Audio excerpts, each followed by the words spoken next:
le top 5 des meilleurs combattants de l'histoire du MMA sur toutes les catégories. Ça, c'est une question que beaucoup de gens se posent.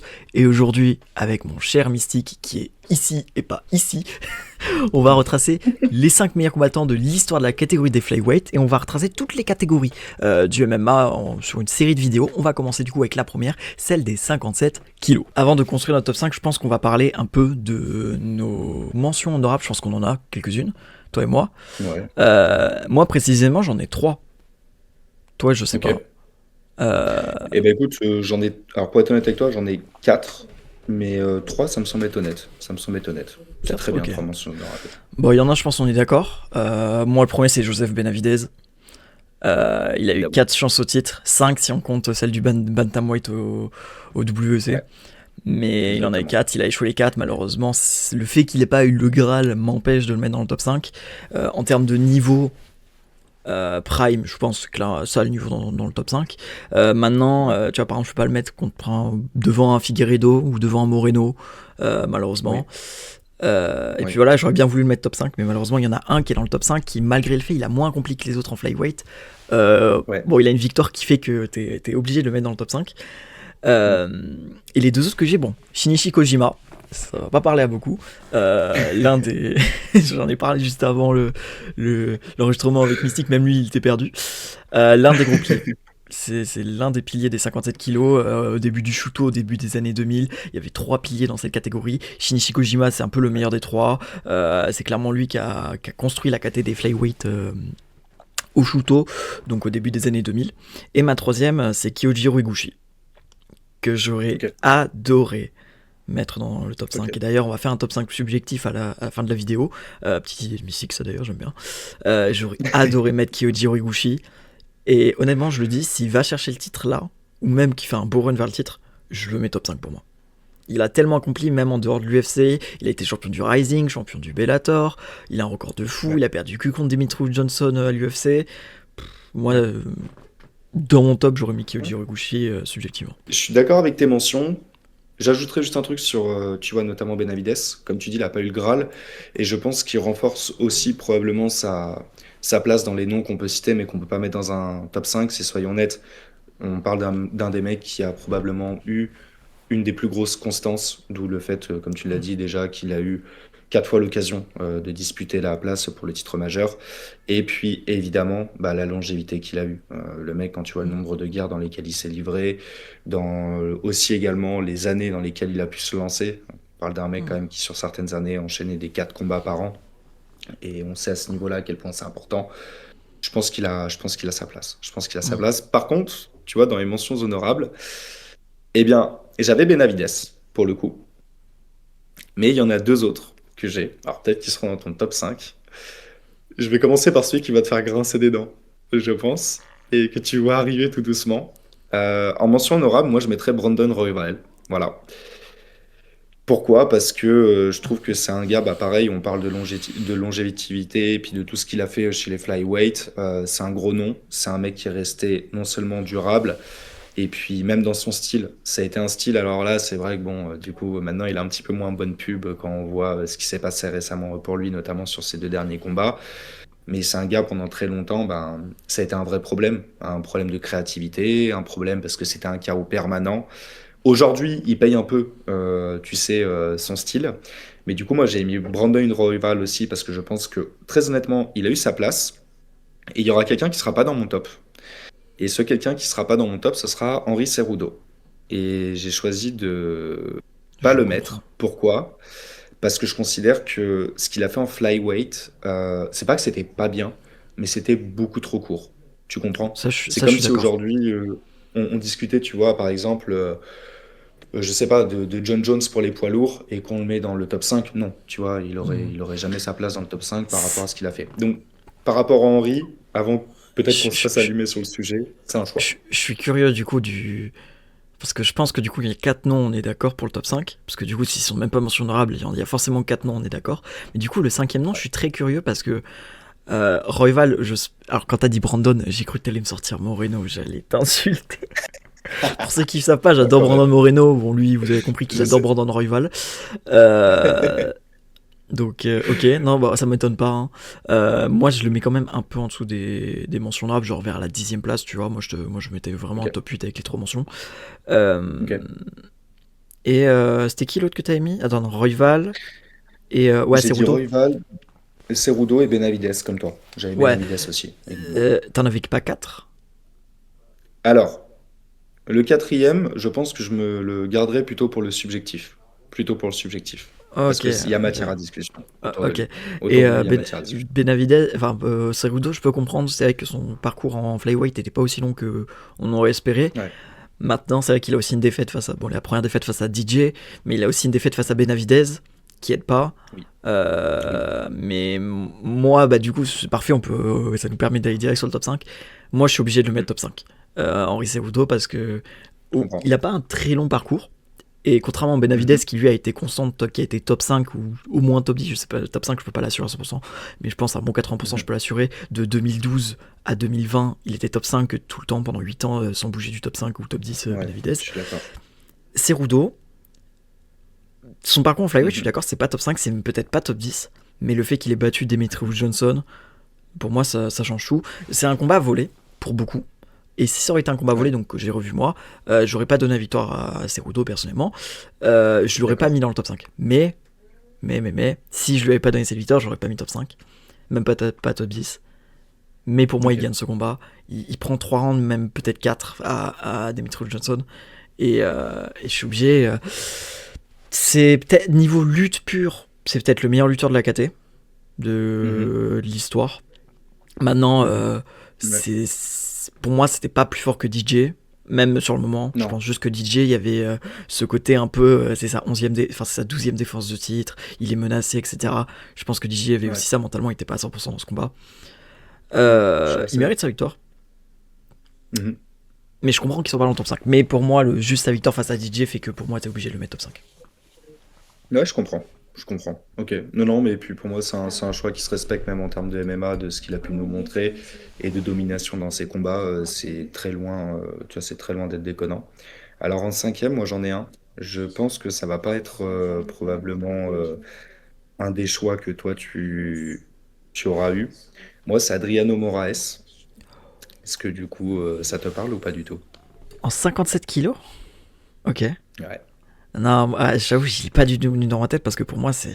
Je sais pas, je le lis aux 61 Ouais. kilos dans ma tête. Alors, pour moi, en fait, ce gars-là, pourquoi je le mets dans le top 5? Bon, c'est par rapport déjà à la domination qu'il a pu avoir. Alors, c'est plutôt du côté du One, pour le coup, qu'on l'a plus vu, tu sais, se mettre en avant au niveau mondial. Bah, le pourquoi, c'est que déjà, on parle de quelque chose, et peut-être ça prendra plus de sens à la fin quand on aura dit tout notre top. C'est le seul homme à avoir mis KO Demetrius Johnson. Ah, oh Pour moi, en fait, putain, waouh, c'était. pardon. Ouais. Non, ok, T'es- waouh, total, j'inverse avec. Waouh, pardon, T'étais sur, t'étais j'ai sur inversé lequel? avec le Moraes des Bantam de l'UFC. Moi, j'ai inversé avec celui-là. J'étais en mode, mais Pas du attends, tout. mais je connais pas, je comprends pas. Par contre, oui, ok, Alors, Adriano Moraes. Ouais, moi, le problème que j'ai, bien sûr. j'aurais bien voulu le mettre, en tout cas dans les mentions honorables. Le problème, Ouais. c'est que les flyweight du One, c'est des 61 kilos. Exactement. Oui, t'as raison. Oui, oui, Donc, t'as raison. Après, moi, c'est compliqué, mais oui, t'as flyweight, raison. ouais, totalement. Mais ouais, Oui, je oui, comprends, du coup, oui, je comprends totalement, du coup. t'as raison, mais c'est vrai que du coup, vu que moi, je m'étais dit, bon, allez, flyweight, full, KT, full organisation, tu vois, c'est Ouais. c'est le cinquième qui vient en tête parce que le mec, bah, il était complet. Je trouve qu'il est très sous-estimé. Et forcément, il y a son combat référence. Alors, si ma mémoire est bonne, je crois que c'était en 2022. 2021-2022, il faudra vérifier. Combat contre Demetrius, Hmm. où ça par contre je m'en souviens très bien, hein, j'ai été éveillé pour ça. Deuxième round, genou au sol, voilà, c'était un choc mondial, c'était un exploit historique. Et je pense qu'il est très sous-estimé parce que justement, bah, pour le coup, il était au One. Mais j'invite tout le monde à aller voir un peu ses combats. Alors, on critiquera peut-être toujours l'adversité qu'il pouvait avoir en face, parce que vu qu'on connaît moins les noms, tu sais, on a un peu tendance à sous-estimer les mecs qu'il affrontait. Mais il tombe dans une période où, au contraire, il y a beaucoup de jeunes et beaucoup de vieux loups. Et en fait, le gars, il finit par dominer, honnêtement, beaucoup de ses combats. Donc, pour moi, je le mets dans le top 5, notre cher Ouais, Adriano. ok. Ok. Voilà. Moi, je vais juste du coup parler très vite fait de lui. Euh, je suis d'accord avec toi. Bon, pour moi, s'il va à l'UFC, du coup, bon, on sera en 61 kilos. Je pense qu'il bougera pas en 57 parce qu'il est quand même Ouais, très solide. Euh, ouais. Mais par contre, c'est vrai qu'il a un niveau. Comme Mystique, je vous conseille vraiment les combats face à Demetrius Johnson. Parce que même les deux combats où il perd, donc le deuxième et le troisième est un peu moins serré. Mais le deuxième, avant le Ouais, KO qui se prend Adriano Moraes, il est très ouais, serré le combat. Et c'est peut-être lui ouais, qui pouvait l'emporter à la décision, je pense. ouais, Très très serré avant ce complètement. KO au quatrième round. Et ouais, non, franchement, Moraes, j'y ai pas du tout pensé. Parce que bon, pour moi, dans ma tête, c'est un bantam, tu vois. Ouais, je comprends. Et moi, tu vois, quand j'ai retracé la carrière de Dimitrius, ces combats au One, je les ai mis en bantam, je les ai pas mis en flyweight, Oui, malgré le oui, je fait vois que ce ce que soit tu veux dire. catégorie, mais moi j'ai fait par rapport au poids, tu vois, par rapport aux catégories de poids. Ouais, Et c'est vrai que complètement. Dimitrius a toujours été un Complètement. peu plus restreint en 61, Ouais, et il y a peut-être ça complètement. aussi qui faisait que. Mais Complètement. non, ouais, je comprends, ok, legit. Première petite surprise, du coup, au final. Première petite surprise, j'aime bien. Putain, je pensais vraiment à Marlon Moraes. Voilà, c'est à lui que je pensais. J'étais en Oui, mode, qu'est-ce oui, qu'il me parle de oui, lui? Tu sais, dans ma tête, j'étais en mode, ah ouais, il était en 57. oui. Qu'est-ce qu'il me parle de Ça y est, lui? il a craqué Mystique. 15 jours sans vidéo, Oh il connaît putain, plus rien. Il il a connaît vu un plus chauve, rien. ouais, il a dit, allez, on fonce sur lui.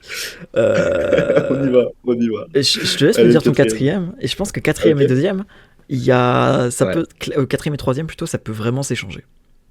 il y a matière à discussion, je suis d'accord. Alors, le quatrième, encore une fois, c'est objectif, hein. Moi, je l'aurais pas mis quatrième parce que on en parlera après. Moi, j'ai mis notre Deus da Guerra, Figueiredo. Ok. Pourquoi? Bah, parce que j'ai besoin de le dire. Bah, pour moi, c'est clairement un des flyweight les plus dangereux qu'on ait jamais vu. Le mec, il a la puissance. Il avait une agressivité aussi que je trouvais toujours un peu mesurée parce que c'est quand même un gars qui sait tomber dans le contrôle quand c'est nécessaire et qui sent qu'en face, il y a un mec qui veut plus de sang que lui. Et c'est une menace permanente. D'ailleurs, tu le vois maintenant dès l'instant qu'il affronte des mecs. Ils sont tous comme ça parce qu'il est imprévisible.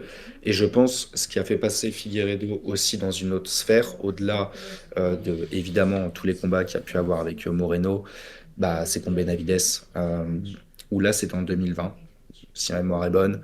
Ah, Bon, les deux, bah, ouais. voilà, premier round il l'envoie sur un TKO et voilà, à partir de là, je pense que ça a tout lancé et on parle d'un mec où il y avait la violence pure, et le côté aucune discussion possible. Et je pense aussi, ce qui renforce ça, c'est évidemment les combats qu'il a eu avec Moreno, où ils ont animé cette catégorie très très très très longtemps. Donc voilà pourquoi moi Ouais. j'ai mis Figueiredo. Eh ben, on va être corda parce que quatrième, je mets aussi le dieu de la guerre. Je mets aussi Davison Figueiredo en quatrième. Ouais, Euh, Davison. donc, évidemment, je reviens sur tout ce que tu as dit. Mais moi, il y a aussi le fait que moi, je trouve ça marrant qui mettent KO Benavidez à deux reprises, du coup. Parce qu'en fait, j'ai l'impression que Figueiredo est un peu vu comme le nouveau Benavidez. C'est-à-dire que Benavidez, on a rarement vu Ouais, une puissance de frappe comme telle en 57 kilos. ouais. Et Figueiredo, bah, c'est la même chose. Je pense dans l'histoire, il y a très peu de 57 kilos qui frappent plus fort que lui. T'as peut-être Manel Cap Pas que j'ai de beaucoup. tête, Hmm. mais j'en ai pas beaucoup plus. Euh, et ouais, Figueiredo, techniquement parlant, c'est très complet, c'est très intelligent, mais en même temps ça fonce dedans, c'est très solide. Bon, fin de carrière, là, il est en bantam, mais ça on va pas en parler. Oui. Bon, je pense qu'on est d'accord tous les deux sur le troisième du coup. Non, C'est toi? non, non. Tu veux Parce que que du j'aille? coup, moi je pense qu'on peut aller direct sur le troisième. En tout cas, moi, bah, du coup, là, je vais aller sur mon troisième parce qu'ils sont directement liés. Moi, en troisième, j'ai Allez, Brandon Moreno, euh, évidemment. qui est toi aussi, ok, parfait, euh, qui est, qui est Évidemment. notre chouchou. Moi, en Ouais. fait, ce qui me fait mettre Moreno devant, bah, c'est le fait qu'il ait gagné la rivalité. Ben Le voilà. fait qu'il.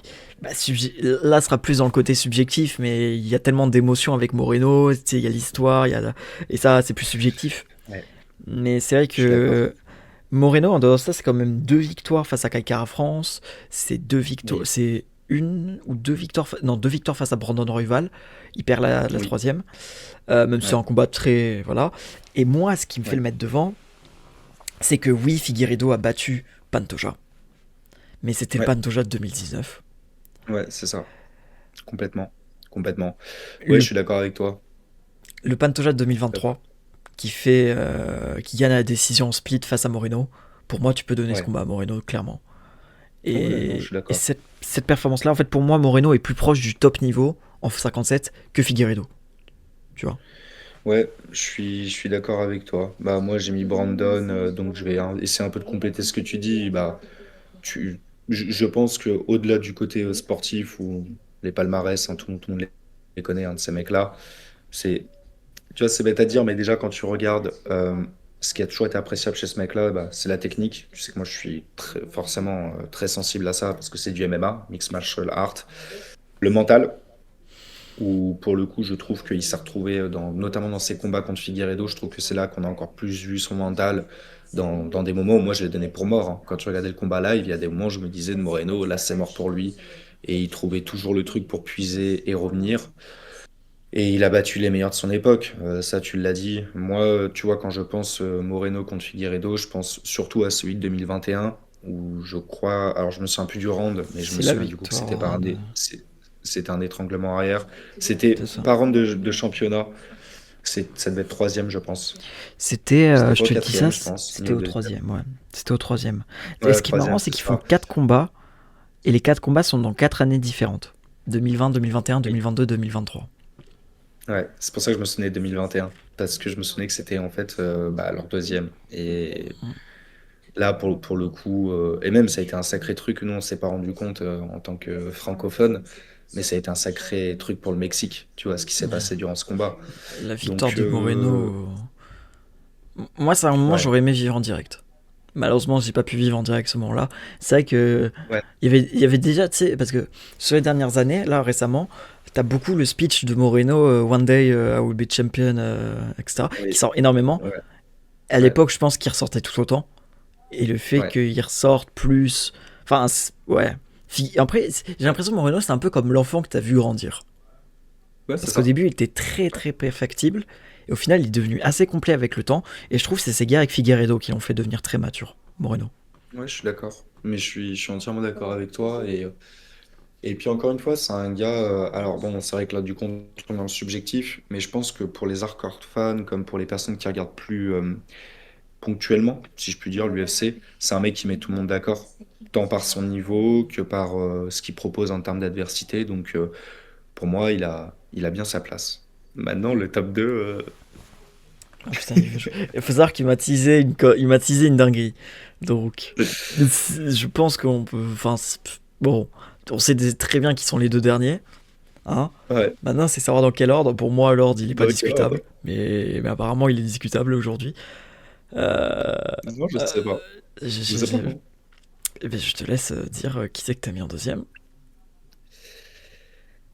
Et bien du coup, le deuxième, peut-être que mon discours aurait été un poil différent s'il n'était pas arrivé sa petite bricole récemment. Donc là, je donne un gros indice. Alors, je dis pas que je l'aurais mis non plus premier, mais pour moi, le deuxième, c'est Pantora. Voilà, on dit pas Pantora, on dit Pantoja, je me fais tout le temps engueuler, je sais. Bah pourquoi? Parce que pour moi, enfin voilà, on parle du flyweight moderne le plus complet, cardio, pression, grappling élite. Voilà, constance face au top mondial. En plus, il y a eu le changement dans sa carrière qui me fait un petit peu penser à Do Bronx, tu sais, d'une Ah, certaine façon. ouais. Le fait de revoir aussi sa méthode face à l'UFC. Et Ouais, pour moi, le gros combat où je me suis dit, OK, il est prêt, parce que c'est un gars qui était au tough à la base. Là où je me suis dit qu'il était prêt, c'était. Alors, l'année, là, pour le coup, là, je l'ai plus. Ça doit être 2021, 2022, le 2023, quelque teuf. chose comme Le ça. teuf. Non, non, non, non. Son combat référence pour moi où je me suis dit, OK, ce gars-là, il a un truc. C'est son combat contre Brandon Royval, tu vois. 2021, ouais. C'était en Le premier. 2021. Le premier Euh, ou le deuxième. c'est celui où il le finit par soumission C'est premier le round. premier, ouais. C'est le premier, 2021. Ouais. Écoute, sur les années, je suis moins bon que toi, donc je te fais confiance. Mais pour le coup, Moi, je fais là, confiance je à me ta suis dit, bah apologie qui est voilà. devant mes yeux. C'est vrai? Ok. Bon, bah, très bien, très très bien. C'est parfait. Et tu vois, c'est là où je me suis dit, bah, on a un mec qui est clinique, qui est précis, sans bavure. Après, bon, il y a beaucoup de choses qui peuvent lui être reprochées. Voilà, pour moi, il a même reçu combler des défauts. À la base, c'est un mec qui est ultra propre et sur quand même beaucoup de ses combats, il nous a montré qu'il savait aussi partir à la guerre. Bon, ça, c'est plus pour le fan system, hein, soyons honnêtes, hein, parce que niveau MMA, savoir partir à la guerre, bon, qu'est-ce que ça vaut niveau tactique? Rien. C'est pas une tactique, hein, de partir à la guerre. Mm. Et surtout quand t'es Pantoja. Mais du coup, voilà. Donc, déclaration d'amour à Pantoja, malgré tout, en deuxième. Mais ce qui est déjà une belle place. Ce qui est déjà une belle place. Ouais, alors moi je vais revenir sur ce que t'as dit. Bon, déjà en deuxième, j'ai Alexandre Pantoja aussi. Je pense que sa victoire face à Van aurait pu changer des trucs, même si, parce que on va Ouais, revenir. Je vais parler d'Demetrius quand on parlera de lui, mais bon.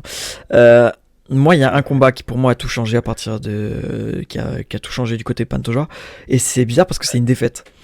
Moi, ce qui a tout changé pour Pantoja, c'est sa défaite euh, face à Figueiredo. Au moment où il oui, bat, oui, où il affronte Figueiredo, il est en 21-3 en carrière.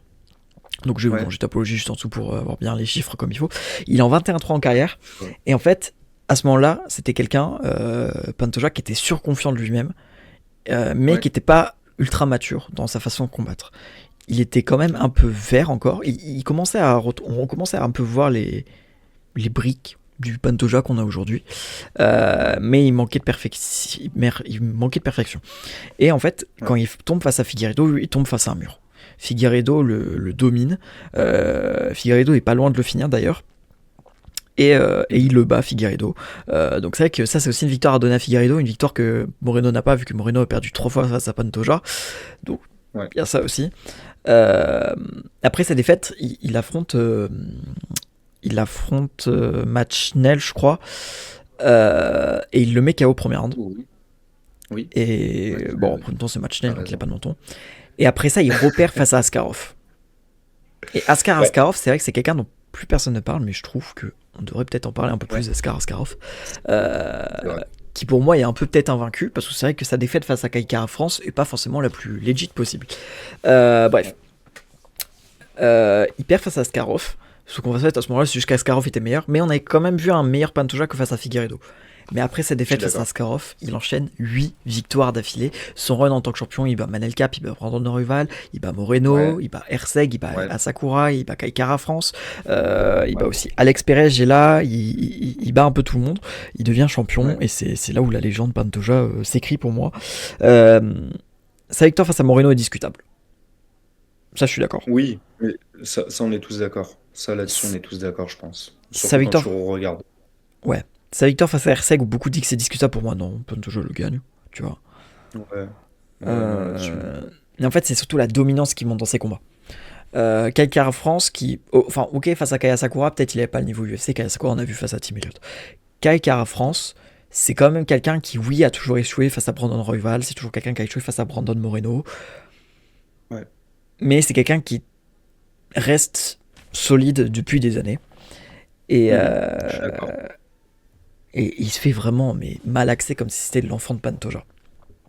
Ouais. Et, Ouais, ouais, je et suis face à d'accord. Joshua Van, bah, ouais, il y a sa blessure.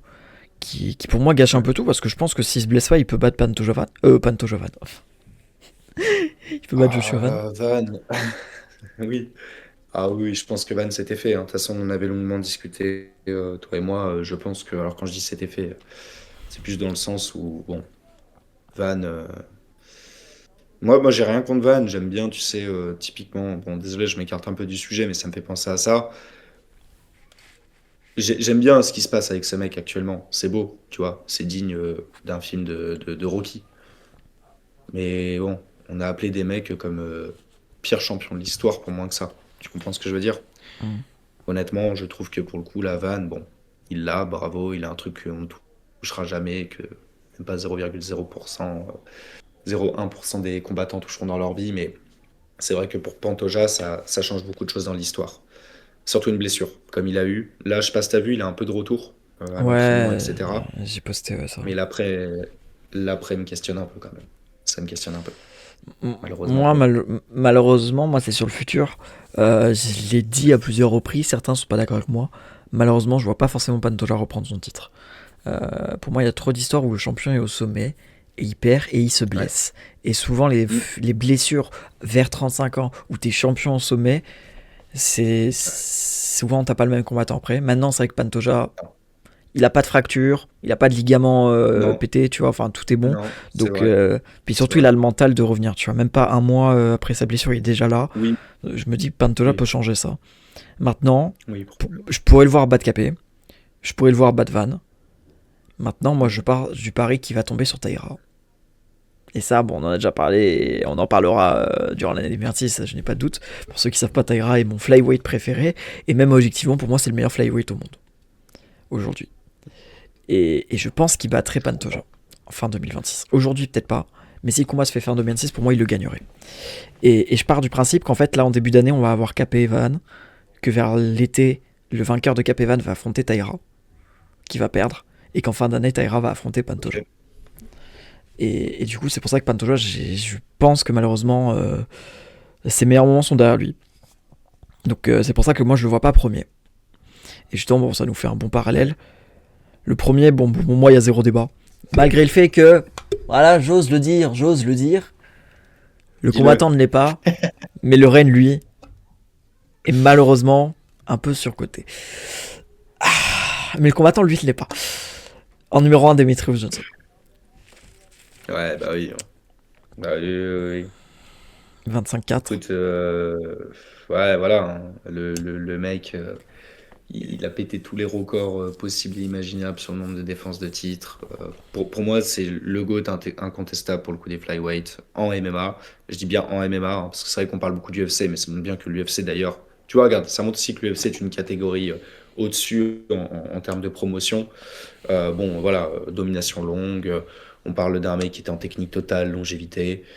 Et moi, son combat référence, alors auquel forcément je pense, alors ça va surprendre, tout le monde va voir la transition avec la clé de bras.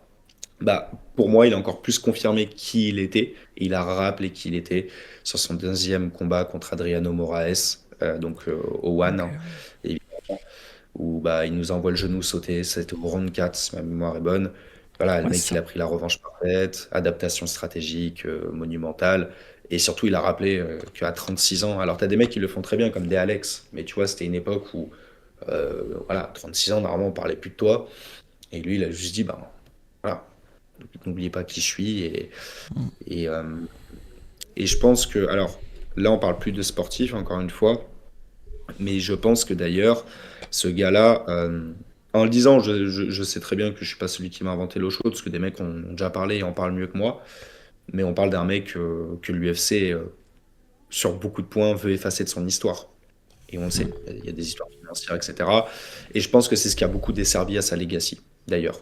Parce que Ouais. quand je vois aujourd'hui les top 3 GOAT, tu sais, toutes catégories confondues, je suis toujours halluciné de voir que tu as des mecs qui mettent même pas dans leur top 5 un Dimitrius, tu vois. Ah oui, Enfin, oh, wow, oui, ok, j'ai cru que t'allais dire pas top 3, parce que moi j'allais dire en vrai, ah le non, top non, 3 est non, ouais. débattable pour Demetrius. Mais pas top Ah 5, ça c'est bah affolant. oui, oui, oui. Et puis il devient de plus en plus avec là Avec Islam. tous les nouveaux loustiques qu'on se tape, ouais, ouais, avec Islam. Même, tu sais, un jour on pourra faire un débat parallèle de finalement qu'est-ce qu'un GOAT. Alors moi tu le Bon, sais, hein, mon idole, et ça j'aime date bien pas le de sujet de l'UFC, c'était vidéo. déjà en kickboxing. C'était Alex Pereira. Même Alex Pereira, est-ce qu'on peut pas discuter de sa légitimité quand tu dis que dans l'histoire des sports de combat, c'est le seul mec qui a fait double champion dans deux sports différents, Ouais, tu si on vois? parle de plusieurs sports, Donc, ok.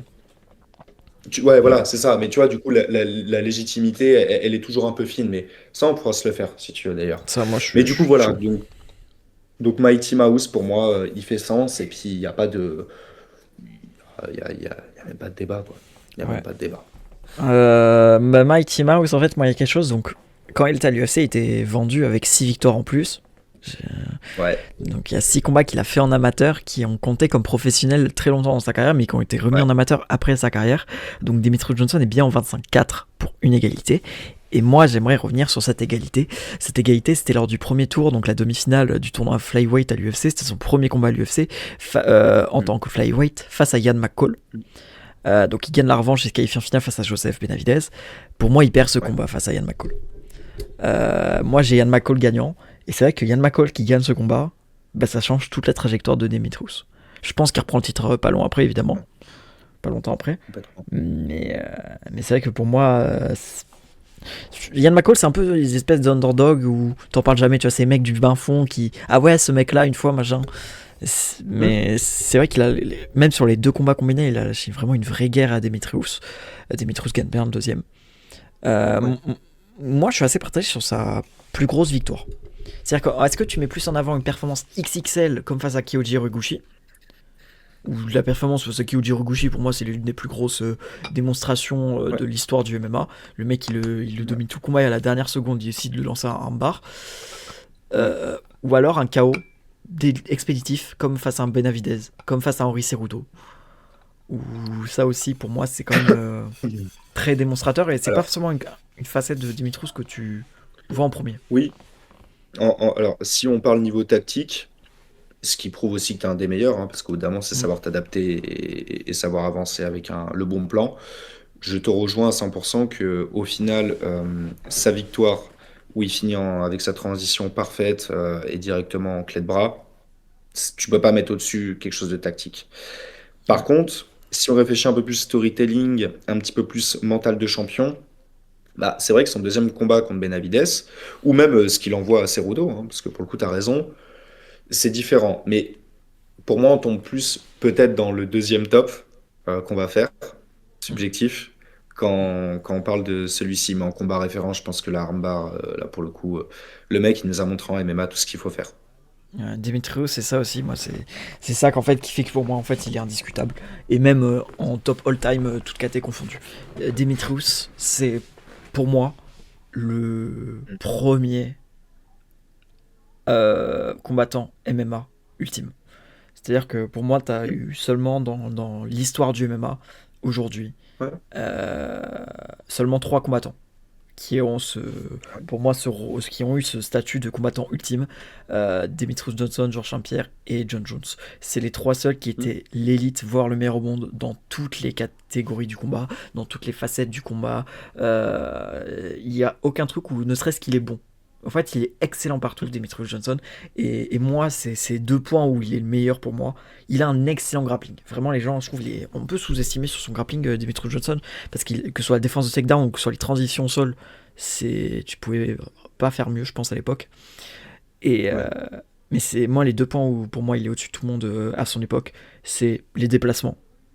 Pour moi, le seul qui est discutable avec lui all time, c'est Dominic Cruz. C'est les deux seuls qui peuvent Ouais. se discuter à la place de Gould pour ce qui est des déplacements.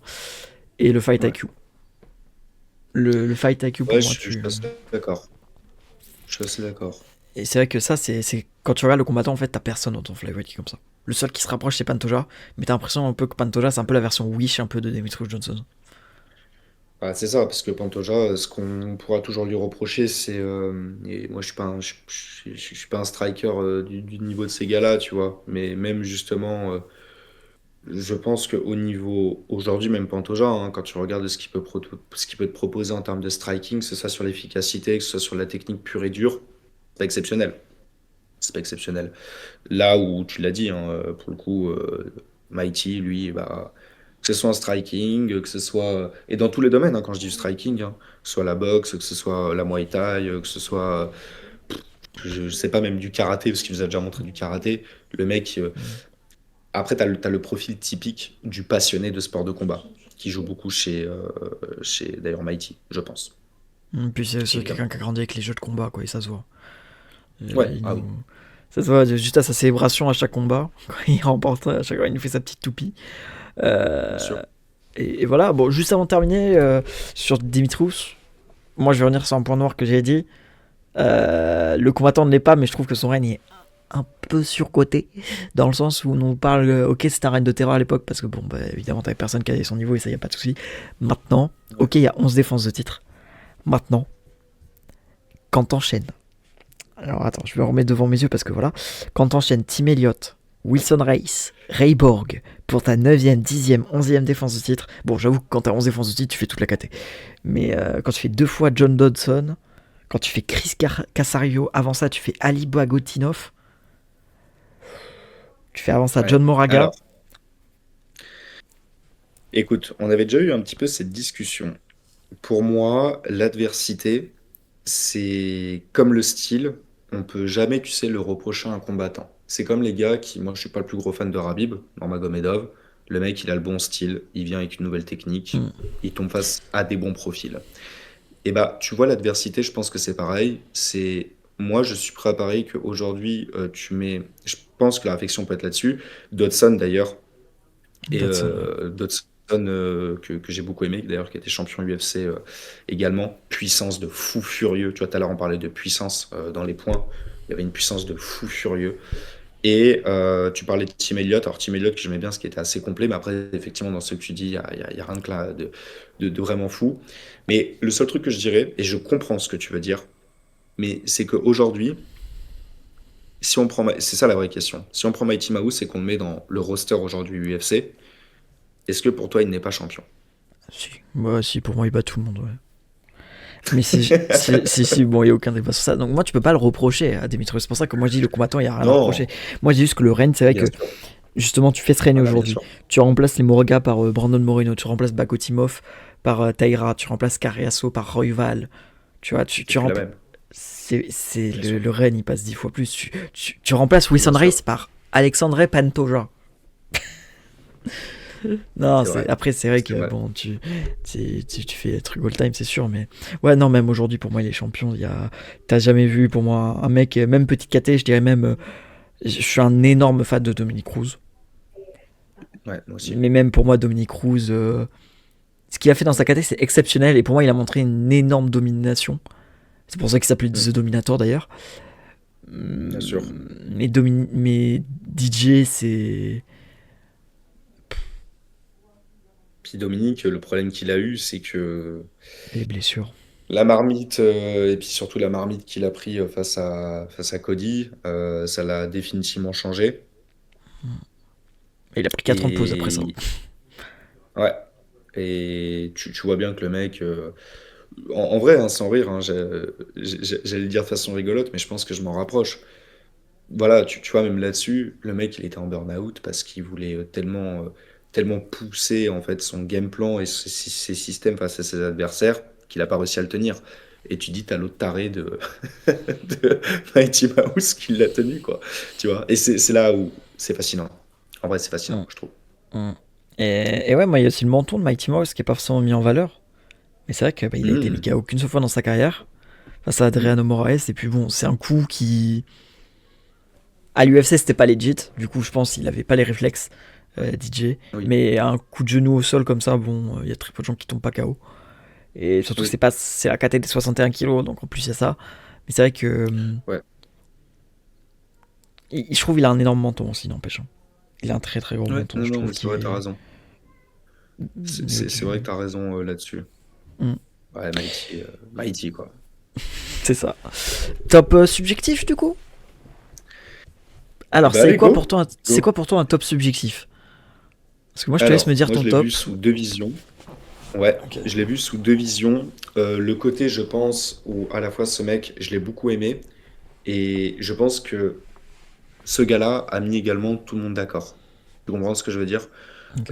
Au niveau de... C'est un peu le mec, c'est un peu le, un peu le Charles do Bronx, tu vois, ou le N'Golo Kanté du foot, c'est-à-dire le mec qui a aucun hater, tout le monde a aimé ce qu'il a fait, et voilà. Donc là, je pensais un peu à une idée comme ça.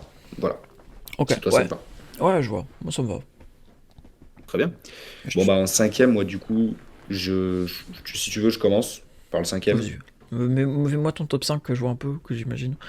Et parce que moi, du Ok, coup, je l'ai pas écrit vu que tu m'as speeché le truc juste avant le commencer. Du c'est coup, je vais vrai. réfléchir dans ma Ouais, tête.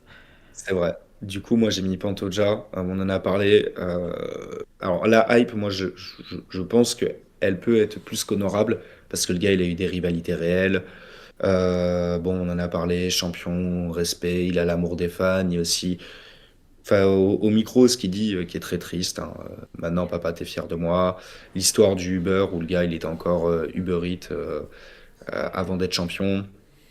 Voilà, pas de trash talk. Enfin, c'est quelque chose qui, je pense, pèse. Donc moi, j'ai mis Pantoja en cinquième. En quatrième, peut-être que je vais pas être rejoint, Ok. mais il fallait être là sur la hype Royval. Bah, pourquoi la hype? Parce qu'en fait, c'est surtout pour nous, tu vois. On vit en décalé par rapport à l'UFC.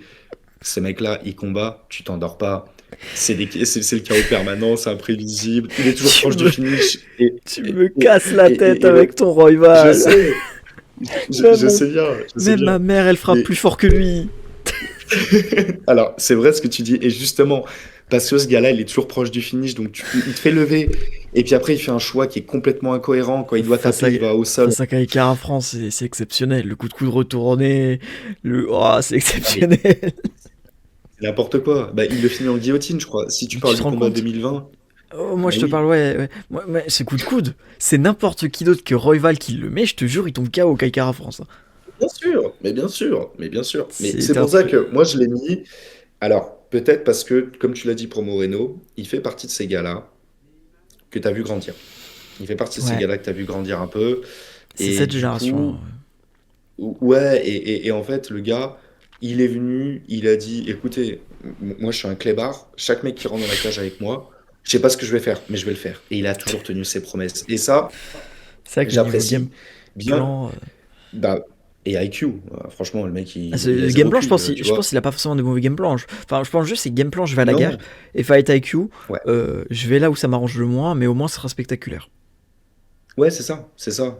En fait, Et je pense pas qu'il se dit qu'il va je t'en là où prie, il est Mathias. moins bon. Je pense plus qu'il va là Non, où il se dit que le combat sera le plus serré. Parce qu'il veut le ouais, spectacle. Ouais, c'est plus ça. ouais. Mais je pense, et très, très franchement, ce gars-là, d'ailleurs, je pense même qu'il est peut-être passé à côté. Alors, super carrière à l'UFC, hein, même si, bon, là, hein, comme tout à l'heure, tu parlais de Graal, ça, c'est quelque chose qui compte à la fin. Mais tu vois, ce Royval, quand dans 10 ans, on parlera là, avec tous les jeunes qui commencent à suivre le MMA, bah, c'est un mec que tu sortiras, ou demain, tu montres à n'importe qui, on te dira, mais c'était qui ce monstre? Tu vois ce que je veux dire? Hmm. Et du coup, c'est pour ça que, effectivement, alors, les tops subjectifs, il n'y a rien de pire, hein, parce que dans 2 mois, ça peut changer, hein. Il suffit que Van, là, il nous mette KO sur KO, ça peut changer, tu vois. Mais c'est vrai que moi, sur les dernières années, ce mec m'a beaucoup marqué. En troisième, Ah, c'est ceux qui j'ai t'ont plus mis. marqué en gros. Un peu. Alors c'est les tops subjectifs de ceux que j'ai préférés, tu vois, sur globalement ces dernières années et de Ok. ce que j'ai ressenti même par rapport aux fans, tu vois, Ok, les ok, autres fans. ok. Ok, ok. Voilà. Le troisième que j'ai mis, c'est parce que j'ai pas non plus envie de faire le hardcore fan. En troisième, j'ai mis bah, Mighty Mouse. Voilà.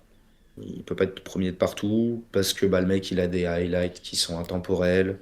Il a un nom qui est intemporel. Et il a un respect absolu de tous les fans hardcore.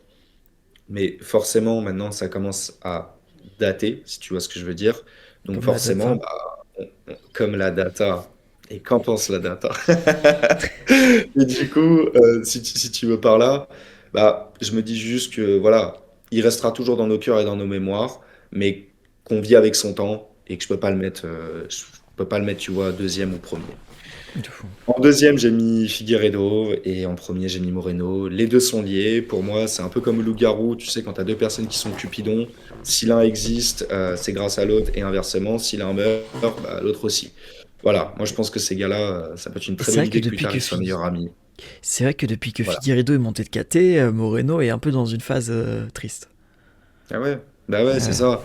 Et d'ailleurs, tu le vois dans tous les sports, parce que je pense que tu es comme moi, toi, ouais, si tu t'intéresses à tous les sports, tu vois bien ce que récemment Joko a dit par rapport à Nadal, etc. Bah ouais, mais moi, ces gars-là, je me suis bouffé la gueule avec eux pendant tant d'années. Du jour au lendemain, ils sont plus là.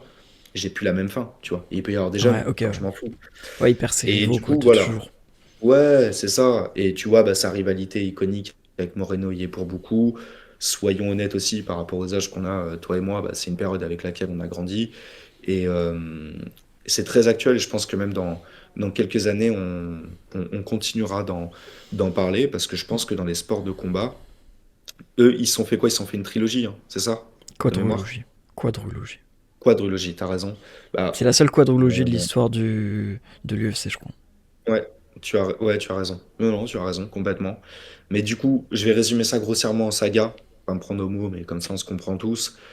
Bah, franchement, dans les sports de combat, tout confondu, pour un mec qui s'intéresse pour peu, aller aux deux plus gros sports de combat qu'il y a aujourd'hui, boxe anglaise et MMA, un mec qui aime les sports de combat, il est obligé de voir cette trilogie parce que c'est exceptionnel, tant en termes d'intensité que que je sais pas, d'osmose qu'il y avait autour, tu vois. Ouais. Donc voilà.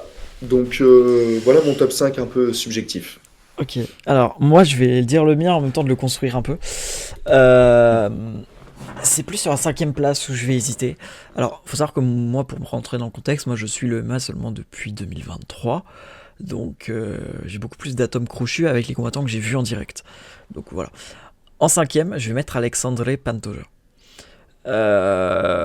Bon, bah, depuis que je suis le MMA, disons que c'est un peu lui papa, quoi.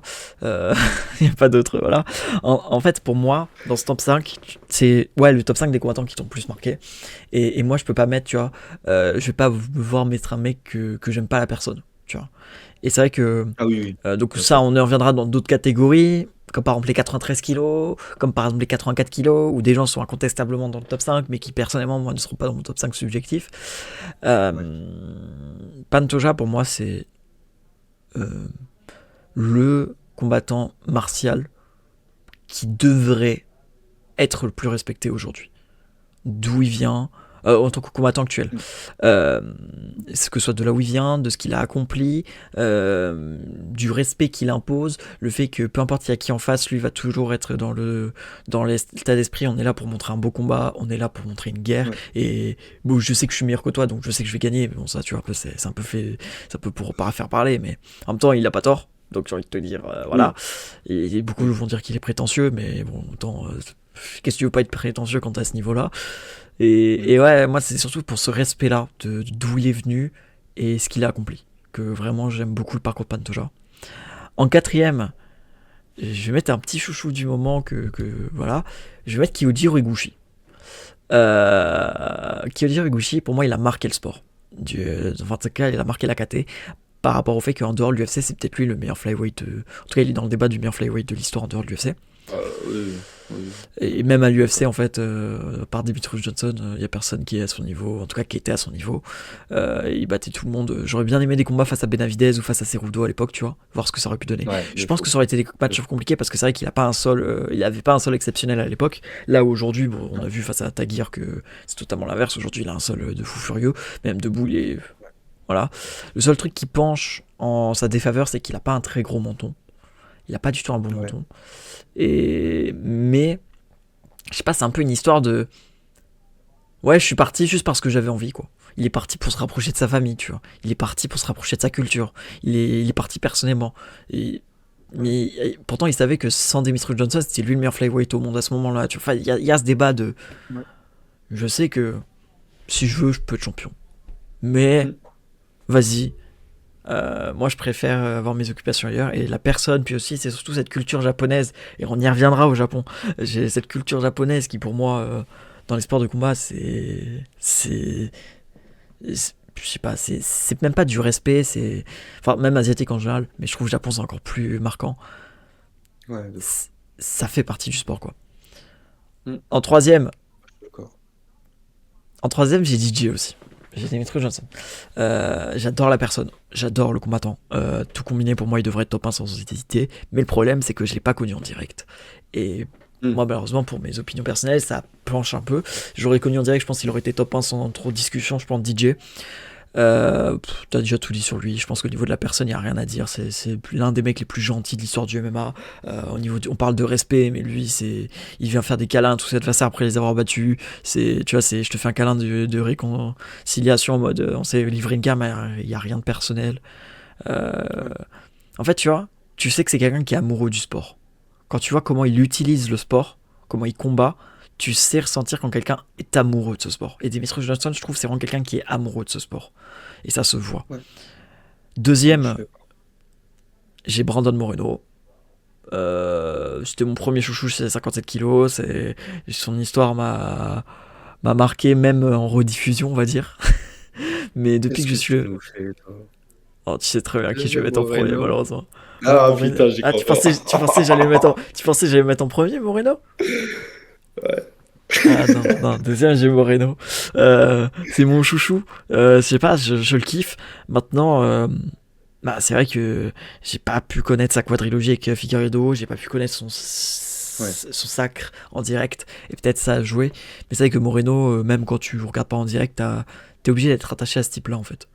Mm. Et c'est pas le meilleur all-time, c'est pas le mec qui a été peut-être même le meilleur au monde un jour, mais Mm. enfin, si, il a été un jour, quoi, mais pas longtemps. Mais il pourra Ouais. le dire. Tu vois, c'est pas le mec qui va dire à ses petits-enfants, tu sais, papy, un jour a été le meilleur combattant au monde. Et ça, Ouais, ça va tellement complètement. avec son histoire et tout, c'est juste magnifique. Tu permets, je bois de l'eau. C'est très bien qu'il vient en premier, mais on va boire de l'eau un petit peu. En Après, numéro c'est un, subjectif, hein. c'est Donc, subjectif. Mais pour moi, c'est parce qu'il va aussi. Bref, ouais. depuis que je suis le MMA, je suis depuis 2023. Qui c'est qui est rentré à l'UFC en 2022-2023? Bon, je ne vais pas chercher une 50 heures. Mon numéro un, c'est bien évidemment notre japonais préféré à tous, Tatsuro Azuro Taira. Taira. Bon, sa victoire face à Moreno a joué aussi. Je vais être honnête. Taira, en fait, pour moi, sa victoire face à Moreno a prouvé que il a le niveau pour être le meilleur au monde. Et que je pense, objectivement, à partir du moment où il touche cette ceinture, personne ne lui prend. Moi, je te le dis, hein, je préfère être honnête. Ce que je pense réellement, je pense qu'à partir du moment où il prend la ceinture, tu vois, c'est genre, c'est son doudou, personne ne lui prend, tu vois. Et en plus, il est ultra jeune, il est ultra physique, donc, enfin, il est très gros physique pour un 57, donc il peut monter en 61 si jamais. Ouais. C'est quelqu'un qui, pour moi, va accomplir énormément de choses dans le sport. Je le vois vraiment devenir l'une des plus grandes légendes de ce sport. Je vais ouvrir la porte à mon chat parce qu'il va pisser par terre sinon. Tout à l'heure, je parlais de la culture japonaise dans les sports de combat. Et il y a quelque chose aussi qui est très lié, c'est que au Japon, la première chose qui est liée au sport de combat, c'est quoi? Dans la culture pop, on va dire. C'est les animés. Ouais, les animés, ouais. J'allais te répondre, je suis tellement sport de combat que j'allais te répondre judo.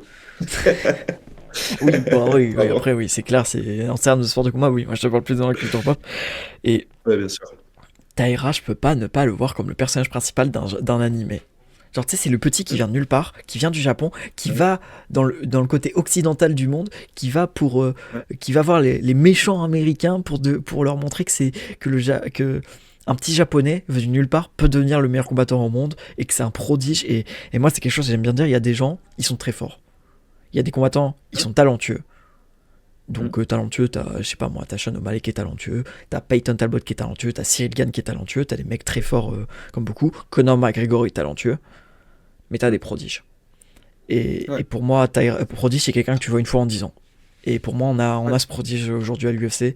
Et pour moi, c'est Tatsuro Taira, c'est quelqu'un qui a un sol encore très sous-côté, je trouve, parce que pour moi, aujourd'hui, il fait partie du top Ah, de 3, fou. top 5 sans aucun Mm. débat des meilleurs sols de l'UFC. Euh, Largement. les seuls qui, pour moi, sont au-dessus de lui, incontestablement, c'est Islam et Ramzat. Même Charles, le Charles aujourd'hui, pour moi, c'est pas indiscutablement meilleur que Taira. Taira, c'est quelqu'un qui, Je en suis fait, d'accord. s'améliore x 10 entre chaque combat. Je sais pas, cet homme-là, je vais faire beaucoup de choses pour lui dans ma vie, ok?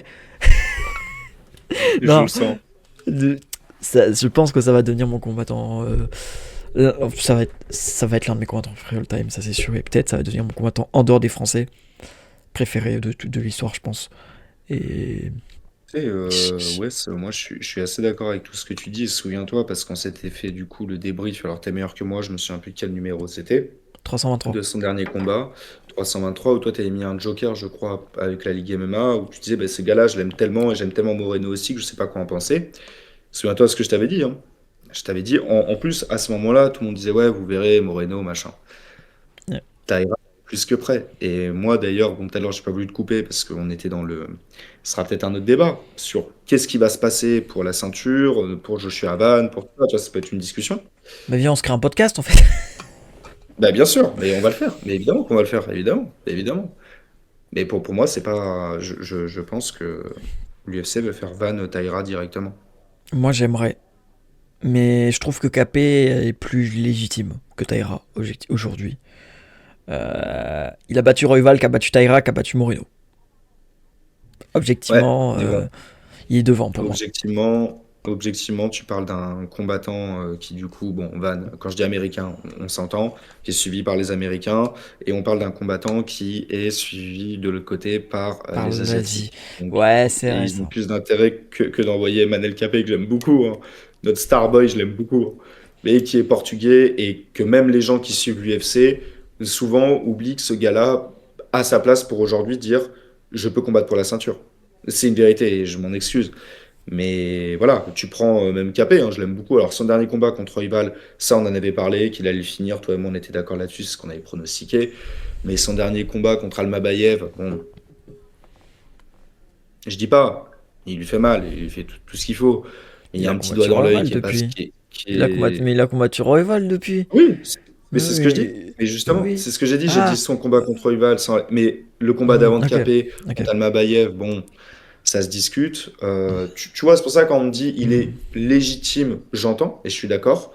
Mais aujourd'hui, bon, en termes de prestations, je trouve que c'est plus impressionnant ce qu'a fait, par exemple, Tatsuro contre Moreno Ouais, que ce qu'a fait Capé contre Royval. Et avec ouais. tout l'amour que j'ai pour Brandon. Ouais, justement, j'ai cru que t'avais fait exprès d'oublier ce combat capé contre Rival. Ah non, non, Euh, non. il l'a éteint Moi, trois je l'avais fois. dit, je l'avais dit d'ailleurs, j'avais dit qu'il allait le mettre KO dans le premier et dans le deuxième. C'était sûr. Ça- Moi, j'avais dit plus tard parce que je pensais vraiment que le menton de Royval allait tenir un ouais. peu plus. Euh, voilà. Je dis pas beaucoup de bien de Royval, moi, dans cette vidéo. Si tu veux une stat, plus de 200 frappes il a pris contre Joshua Bat. Allez, ressenti 800 devant mes yeux. Hein. Ressenti, tu vois Luffy quand Ouais, il affronte. ouais, il enchaîne J'ai vu ça, moi. très très bien. Ouais, bon, bah après, c'est subjectif, tu vois. C'est, voilà. Moi, ce que j'aime bien, c'est que là, les KT, par exemple, prochain épisode, ça va être les Bantams. Ouais, Le top 5 Bantams. ouais. Alors Tu peux celui-là mettre va falloir se lever tôt, n'importe hein. quel ordre. Tu peux mettre n'importe quel ordre. Celui-là va falloir se lever tôt, va falloir bien préparer. Ouais. Mais voilà. En tout cas, je sais pas si t'as un petit mot, enfin un petit truc à dire.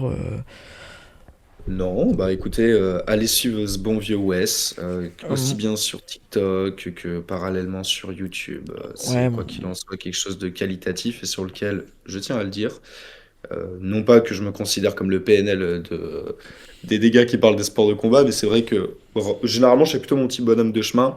Et au-delà de sa sympathie, c'est quelqu'un qui apprend toujours des choses, même à des vieux briscards comme moi qui suivent depuis bien trop longtemps maintenant les UFC et qui font des insomnies, en témoignent mes cernes. Donc voilà, c'est ça mon mot de la fin. Et très bonne idée en tout cas, mon Wes, c'est hâte d'attaquer les bantams avec toi. merci. Et du coup, moi, ce que je veux dire, du coup, me suivre moi évidemment, mais allez suivre Mystique aussi. Son taf, il fait quelque chose que très peu de gens font sur les réseaux sociaux. Il utilise la data pour un peu comme enseigner, je trouve, un peu comme un prof, tu vois, sur les réseaux, comme comme un prof Bien sûr. version MMA, tu vois. Puis en plus, beaucoup de gens aiment bien dire, ouais, mais si t'as pas pratiqué, t'es pas légitime. Pour le coup, c'est quelque chose que toi, on peut pas trop te dire, hein. Ça va sur ça. Donc ouais, non, franchement, tu fais regarder le sport d'une autre vision et ça j'aime beaucoup. Donc vraiment, si vous êtes fan un peu de tout ce qui est statistique, même d'un avis de quelqu'un qui est vraiment à fond depuis des années dans le sport et tout, qui est sympathique comme tout, et qui est beau gosse en plus, non mais sérieux, allez le suivre sur les réseaux, de toute façon tous les liens seront en description, je pense que je remarquais un peu aussi sur l'écran, etc. Il y aura aussi les clips TikTok d'ailleurs, hein, de cette vidéo, s'il y en a qui veulent pas se taper 1 heure de vidéo, je le dis ça bien à la fin évidemment, vous pouvez voir les clips, hein, ce sera plus simple. Et puis voilà, nous on va se retrouver dans quelques jours pour le top 5 Bantam. Et puis même, je pense Bah, qu'on fera d'autres choses que seulement des top 5 de KT, parce qu'apparemment là, on a je pu suis voir d'accord. rien que dans cette vidéo on a des petits projets de vidéos et ça c'est cool. Ouais, Merci à toi Mystique, merci à vous d'avoir regardé cette avec grand vidéo. plaisir. C'était Mystique. Bye bye. Ciao.